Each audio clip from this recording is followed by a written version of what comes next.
অনেক স্ত্রী আছে হাজবেন্ডের খালি সন্দেহ করে, এই ওদিকে তাকাই লাগেন, ওই মেয়ের দিকে তাকাই লাগেন, মোবাইল দেখি, মোবাইল দাও, ফেসবুকের পাসওয়ার্ড দাও, ঢুইয়া দেখি মেসেঞ্জারে কার সাথে চ্যাট করছে, এই অফিসের ফাইল দেখি, এই এটা দেখি, এই তোমার ইনবক্স চেক করবে, এদিকে দাও, আছে না নাই? এই সন্দেহ ঘরটারে জাহান্নামের টুকরো বানিয়ে ছেড়েছে। অহেতুক সন্দেহ করবেন না। আবার ভাইরা ভাবিদেরকে অহেতুক সন্দেহ করবেন, এই ওদিকে গেলাকেন, ওদিকে তাকাই লাগেন, এটা করলাকেন, ওইটা করলাকেন, দেখি তোমার মোবাইল, তোমার মোবাইলের গ্যালারি দেখি, লক করে রাখছো কেন, লক খোলো, আছে না নাই? অহেতুক সন্দেহ ফ্যামিলিটারে জাহান্নামের টুকরা বানিয়ে দেয়। হ্যাঁ, ভ্যালিড কোনো অপরাধ যদি স্বামী করে ফেলে, ভ্যালিড কোনো অপরাধ যদি স্ত্রী করে ফেলে, পরকীয়ার কোনো বিষয় যদি প্রমাণিত হয়, বসেন, কনসাল্ট করেন, একে অপরের সাথে কথা বলেন, জিজ্ঞেস করেন।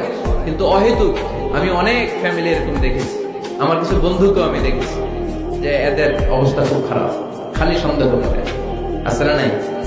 সন্দেহের রোগটা বড় রোগ, এই রোগ থেকে বেরিয়ে আসতে হবে। অহেতুক সন্দেহ করা যাবে।